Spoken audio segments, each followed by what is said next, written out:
స్వాతంత్ర పోరాట యోధుడు, మా ప్రాంత వాసి, ఆ తర్వాత మన్యం వీరుడిగా ప్రసిద్ధి చెందిన విప్లవ జ్యోతి అల్లూరి సీతారామరాజు గారి 127వ జయంతి సందర్భంగా ఆయనకు రాష్ట్రంలో ఎన్నో చోట్ల ఎన్ని విగ్రహాలు ఉన్నప్పటికీ ప్రతిష్టాత్మకంగా ఇక్కడ ప్రధాని నరేంద్ర మోడీ గారే స్వయంగా ఇక్కడికి వచ్చి మరి ఆవిష్కరించిన ఈ ప్రాంగణంలో ఈ జయంతి ఉత్సవాల్లో నేను పాల్గొనడం చాలా ఆనందంగా ఉంది. 125వ జయంతి సందర్భంగా కదా, ఇక్కడ 124వ జయంతి సందర్భంగా కదా ఇక్కడ ఇది చేసింది ఒరిజినల్. ఇప్పుడు 27, 125వ సందర్భంగా జరిగినప్పుడు మరి అప్పుడు నేను ఎంపీగా ఉన్నప్పటికీ మరి నేను ఇక్కడికి ఆ జయంతి ఉత్సవంలో పాల్గొలేకపోయా. ఈ 127వ జయంతి ఉత్సవంలో ఇంతమంది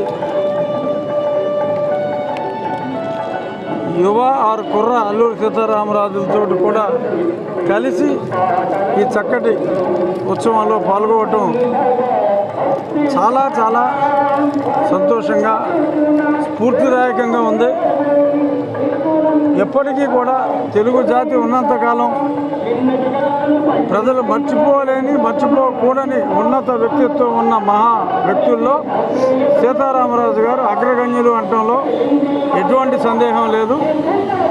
ఆయన స్ఫూర్తితో మనం అందరం, ఆయన అప్పుడు స్వాతంత్రం కోసం పోరాటం చేశారు. ఇప్పుడు స్వాతంత్రం మనకు అవసరం లేదు.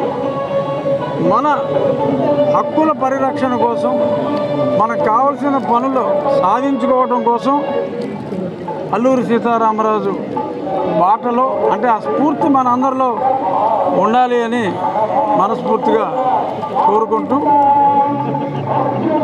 అల్లూరి స్ఫూర్తితోనే మేమందరం కూడా అభివృద్ధి కార్యక్రమాల్లో ముందుకెళ్తామని చెప్పి మనస్ఫూర్తిగా మీ అందరికీ తెలియజేస్తాం.